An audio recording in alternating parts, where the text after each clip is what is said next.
सुबह के समय ही चिंकी चिड़िया अपने घर के ऊपर वाले पेड़ पर जाकर बैठ जाती है।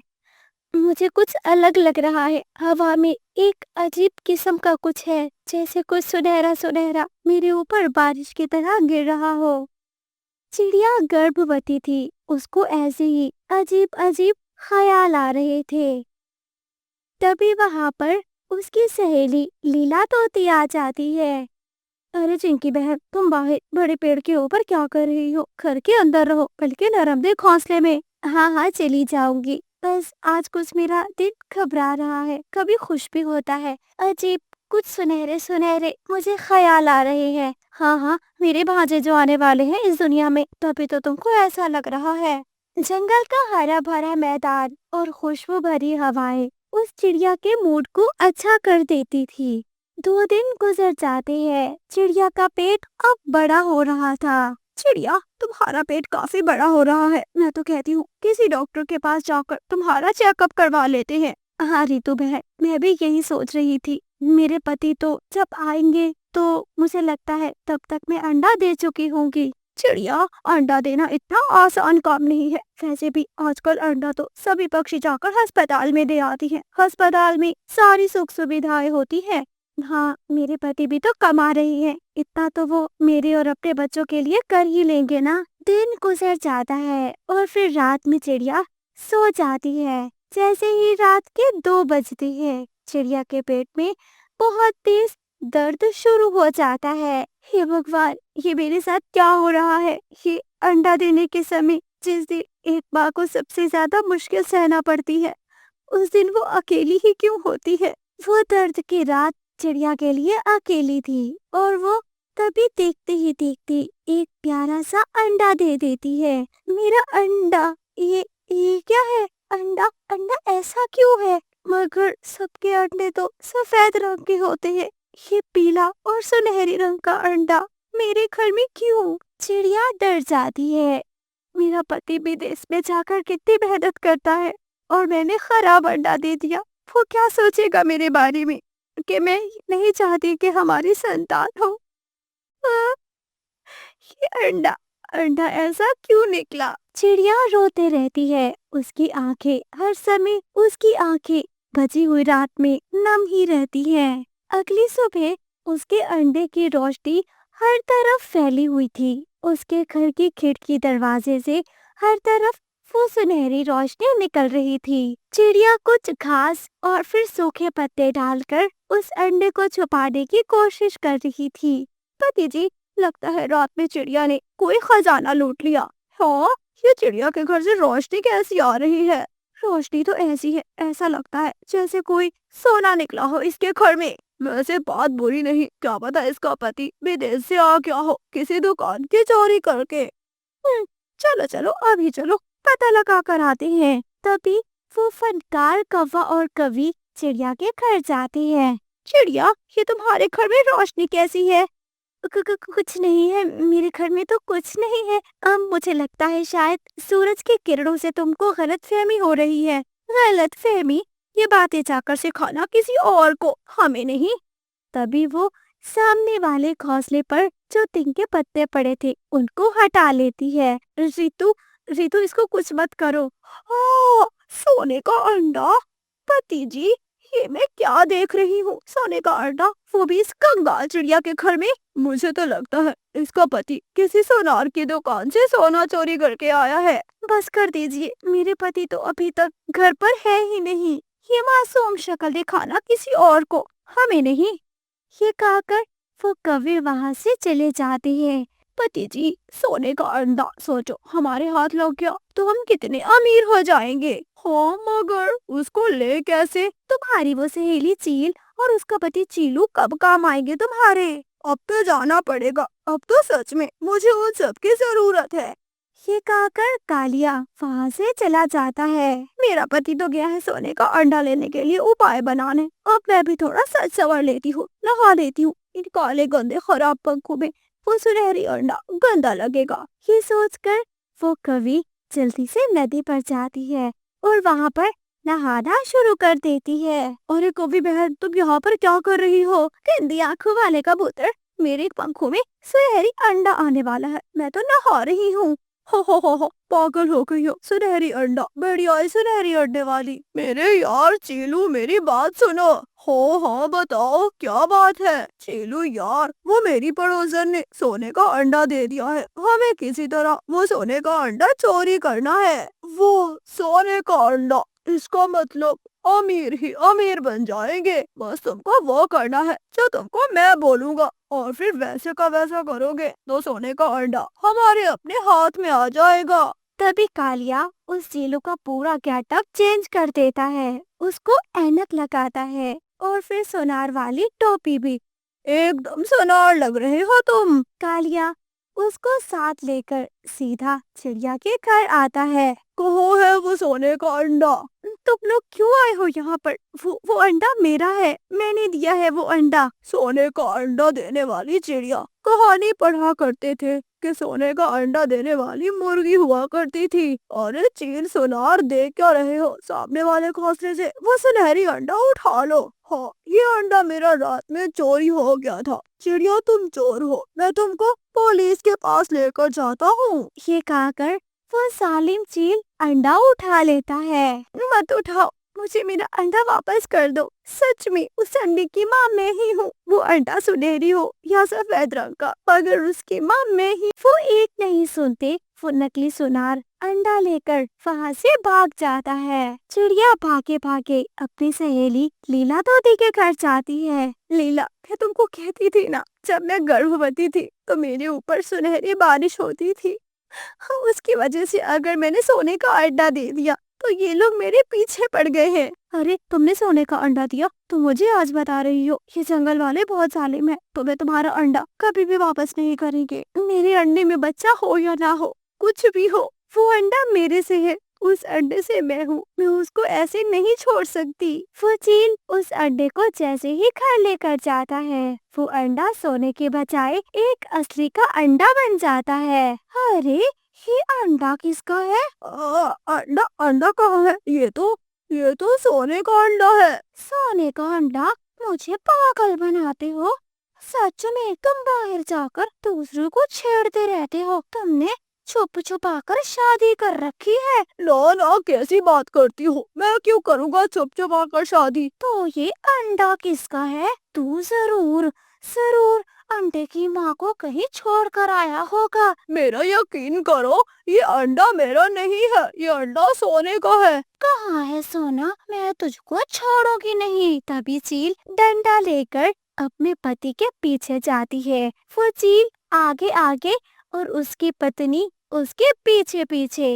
वो अंडा फिर से सोने के अंडे में बदल जाता है। उस अंडे को छोटे छोटे पंख लग जाते हैं। वो उड़कर सीधा अपनी माँ के घोंसले में आता है। लीला, मेरा अंडा सच में चमत्कारी है। देखो, मेरे अंडे को पंख लग गए। वो सीधा मेरे पास आ गया। देखो, ये अंडा तुम्हारा है और तुम्हारा ही रहेगा। इस अंडे को कोई भी तुमसे छीन नहीं सकता। चिड़िया का पति बबलू भी, एक बड़े ऑटो रिक्शा भी वहाँ पर अपने जंगल में आता है। ये जंगल से जब वो घर में आ रहा था, अरे रे बबलू, मैं तो नहा धोकर बैठी हूँ। आज तो मैंने लिपस्टिक भी लगाई है। क्यों, तुम्हारी दूसरी शादी हो रही है क्या? चलनी, अच्छी बात ना करना मुँह से। मैंने आज सोने का अंडा देना है। बिल्ली को हाथ छीछड़े, सोने का अंडा देने वाली काली कवि कहाँ से आई? ये कहकर बबलू वहाँ से चला जाता है। बबलू अपने घर जाकर देखता है। अरे चिंकी, क्या हुआ? तुम रो क्यों रही हो? और ये अंडा किसका है? बबलू, मैं नहीं जानती, सच में ये अंडा मेरा है, पर ये सोने का कैसे है मैं नहीं जानती। अरे तुमको चिंता करने की क्या जरूरत है? अगर ऊपर वाले ने हमको सबसे अलग प्रकार की चीज दी है तो हमें इस पर खुश होना चाहिए। ये लाजमी नहीं कि सोने का अंडा हम बेच दे।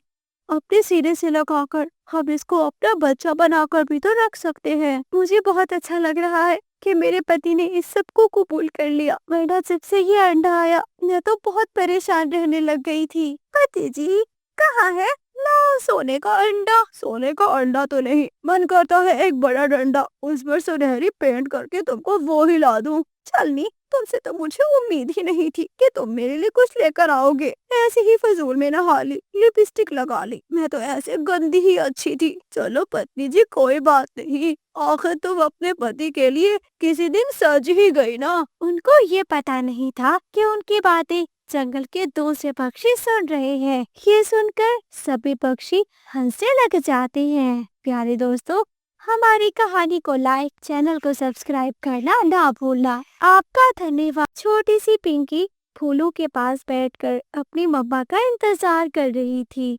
तभी वहीं पर माँ चिड़िया भी आ जाती है। पिंकी बेटा, जल्दी से घर चलो, आपके पापा हमारा इंतजार कर रहे होंगे। मम्मा, आपको दाना मिला क्या? बेटा, बस मुझे ये 2 चने के दाने ही मिले हैं, आपके पापा खा लेंगे, उनको दवा ले ली होती है ना। हाँ मम्मा, वैसे भी मैंने रात में खाया था, मुझे भूख नहीं लग रही। हाँ बेटा, बस जल्दी से घर चलना होगा। वो दोनों माँ बेटी अपने घर को चली जाती है। बबलू जी, जल्दी से उठकर ये चने के दाने खाकर आप दवा ले लीजिए, आप जरूर जल्दी ठीक हो जाएंगे। चिंकी, मेरी बेटी का ध्यान रखना, मेरी बेटी को किसी चीज की कमी मत देना। देखो, तुम दोनों बहुत खुश रहोगी, मैं आप लोगों के साथ हमेशा रहूंगा। अगर अब मेरा जाने का समय करीब आ गया है। ये कहकर पापा चिड़ा आंखें बंद कर लेता है। अम्मा, पापा की आंखें बंद क्यों हो गई है? बबलू, बबलू उठ जाओ। बबलू, आपको उठना होगा, आप मुझे और पिंकी को नहीं छोड़ सकती। बबलू, बबलू उठ जाओ। मगर बबलू की तो मौत हो चुकी थी। बबलू आंखें नहीं खोल रहा था। पिंकी बेटा, आपके पापा हमें हमेशा के लिए छोड़कर चले गए हैं। पिंकी की आंखों में आंसू आ रहे थे। कुछ दिन गुजर जाते हैं। अब उनकी जिंदगी पहले की तरह कुछ ठीक हो रही थी। पिंकी बेटा, रोज रोज दाना लेने के लिए दूर जाना पड़ता है। मैं सोच रही हूँ हमें कुछ और करना चाहिए। मम्मा, मैं भी यही सोच रही थी। मुझे चाय बनाना अच्छे से आता है, क्यों ना हम अपना चाय का ढाबा खोल ले। हाँ पिंकी बेटा, वैसे भी जंगल में ठंडी पड़ने वाली है, ठंडी में तो चाय और ज्यादा बिकती है, और चाय के साथ पकोड़े कैसे रहेंगे? मम्मा, वो भी अच्छा आइडिया है। आप पकोड़े बना लेना और मैं चाय बना लूंगी। पर मम्मा, हम चाय के लिए दूध और फिर पकोड़ों के लिए आलू कहाँ से लाएंगे? बेटा, मेरे पास थोड़े से पैसे हैं, आपके पापा के अंतिम संस्कार से बच गए थे, तो उसके लिए उन्हीं पैसों से मैं जाकर बाजार से खरीद कर आ जाऊंगी। मम्मा, फिर तो बहुत अच्छा है, हमारे घर से गरीबी हमेशा के लिए चली जाएगी। अगली सुबह माँ चिड़िया मंडी पे चली जाती है। वहाँ पर हर तरफ ठेले लगे हुए थे। बहन जी, आप आलू किस भाव दे रही हो? आलू आलू 50 रुपए किलो है, लेने हैं तो लो, नहीं तो वैसे भी आलू की मांग बढ़ रही है, सर्दी में आलू ज्यादा खाया जाता है। मुझे 5 किलो आलू लेने हैं, ऐसा करो 30 रुपए किलो लगा दो। हाँ ठीक है, ज्यादा ले रही हो तो मैं जरा कीमत कम कर देती हूँ। ऐसे ही माँ चिड़िया दूध और आलू लेकर अपने घर वापस आ जाती है। वो दोनों माँ बेटी अपना सुंदर सा ठेला सजाती है। वहाँ पर बाहर बैठने के लिए जगह भी बनाती है। गुड़िया चाय बना रही थी और फिर माँ चिड़िया पकोड़े बना रही थी। मम्मा, चाय और पकोड़े की खुशबू देखना सभी पक्षियों को अपनी तरफ खींच कर लाएगी। चाय की खुशबू और पकोड़ों की खुशबू दूर दूर तक जा रही थी। पति जी, ये खुशबू किस चीज की है? अरे, ये खुशबू तो चाय और पकोड़े की है। वैसे तुम्हारे सूंघने की हिस्से कितनी तेज है, अगर कमाने की भी तेज होती तो हम भी जाकर खा लेते। चलो चलो, आज मैं तुमको पार्टी देता हूँ, चाय और पकोड़ा की। वो दोनों पति पत्नी वहाँ ढाबे पर चले जाती हैं। चिंकी, ये ढाबा तुमने कब बनाया? रितु बहन, ये ढाबा मैंने आज ही बनाया है। चलो हमारे लिए लगा दो 2 कप चाय और फिर साथ में पकोड़े भी। गुड़िया केटल से चाय कप्स में डालती है और फिर माँ चिड़िया पकोड़े जाकर उनको देती है। वो दोनों पति पत्नी पहले चाय की चुस्की लेते और फिर पकोड़ा खाते। पति जी, कितना अच्छा कॉम्बिनेशन है, बहुत ही ज्यादा मजा आ रहा है। वो दोनों सब कुछ चट कर जाते हैं। अंकल जी, आप बिल पे कर दीजिए। बिल? कौन सा बिल? भाई हम तो सैंपल लेने आए थे, अगली बार आएंगे तभी पैसा देंगे, अब तो हम मुफ्त में खाने आए थे। देखो, ये तो गलत है। हम लोग बहुत मेहनत से बनाए थे और हमने पैसा भी खर्च किया है। चलनी बढ़िया है पैसे लेने वाली, हमारे पास पैसे वैसे नहीं है, पहले बता दिया होता तो हम खाते ही नहीं। हो, अगर पैसे का नाम दोबारा लिया तो मार मार कर गंजा कर दूंगा। हो। ये कहकर वो दोनों पति पत्नी वहां से चले जाती है। थोड़ी ही देर में वहां पर पक्षियों की भीड़ लग जाती है। सभी चाय पकौड़ा मजे मजे से खा रहे थे। अगली सुबह फिर से रीतू और कालिया वहां पर आ जाते हैं। चिड़िया बहन, जरा 2 कप चाय और 2 प्लेटें पकोड़े की लगाना। नहीं बहन जी, आपने कल भी हमें धोखा दिया था। मैं यहाँ पर पैसों से देती हूँ, मुफ्त में नहीं। आप पैसे दो, फिर ही खा लेना। देखो चिड़िया, हमें चुपचाप दे दो, नहीं तो हम तुम्हें छोड़ेंगे नहीं। हाँ चिड़िया, अगर तुमको अपनी जान प्यारी है तो फिर दे दो, नहीं तो तुम्हारा ऐसा हाल करेंगे ये तुम सोच भी नहीं सकती। तभी जंगल में पुलिस कार में आया हुआ था। वो भी वहाँ पर चक्कर लगाने आ जाता है। दोनों कौवों ने डंडा हाथ में पकड़कर चिड़िया को धमकी दे रहे थे। ये तुम जंगल में सरेआम गुंडागर्दी करते हो, बताओ मुझे। नहीं पुलिस पक्षी जी, वो तो हम खेल रहे थे।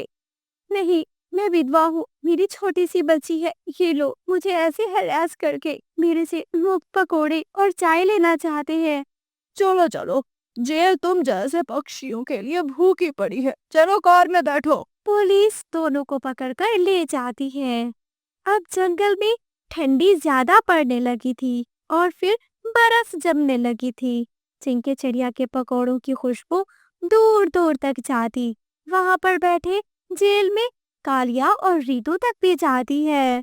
ओए, क्या पकोड़े की खुशबू है, मस्त मस्त पकोड़े। मस्त के बच्चे, थोड़ा सा कमा लिया होता तो आज हम यहाँ पर ना बैठे होते। अरे चिंता मत करो, कल हमारी सजा खत्म हो जाएगी, हम फिर से जंगल चले जाएंगे। चिड़िया के मस्त खुशबू वाले पकौड़े और फिर मजेदार चाय की पूरे जंगल में वाह वाह हो गई थी।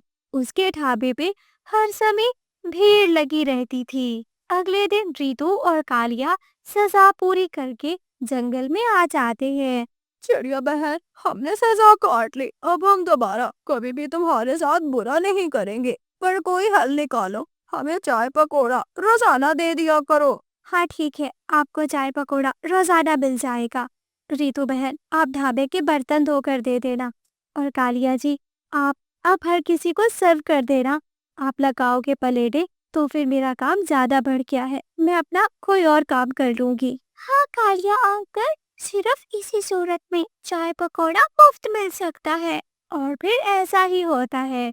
रीतू सारा दिन ढाबे के बर्तन धोती है। दूसरी तरफ कालिया हर किसी को चाय और पकोड़े की प्लेटें देता है। उनको भी चाय पकोड़ा फिर से मुफ्त मिलता है।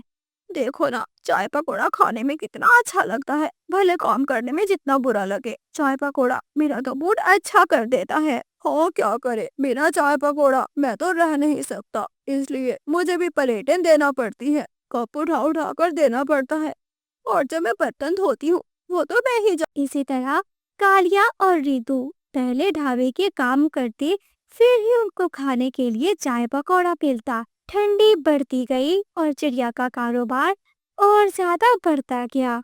पिंकी बेटा, मैं तो उस समय को याद करती हूँ जब तुम्हारे पापा बीमार थे। हमारे पास दवा के भी पैसे नहीं थे। अंतिम संस्कार के लिए जो अमीर पक्षियों ने पैसे दिए थे, उन्हीं से कारोबार इतना बड़ा हो गया है।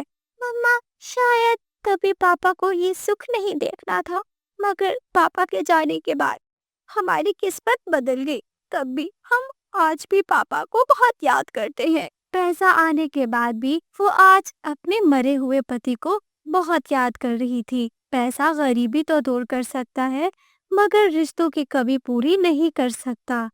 प्यारे दोस्तों, हमारी कहानी अच्छी लगी हो, कहानी को लाइक, चैनल को सब्सक्राइब करना ना भूलना। आपका धन्यवाद।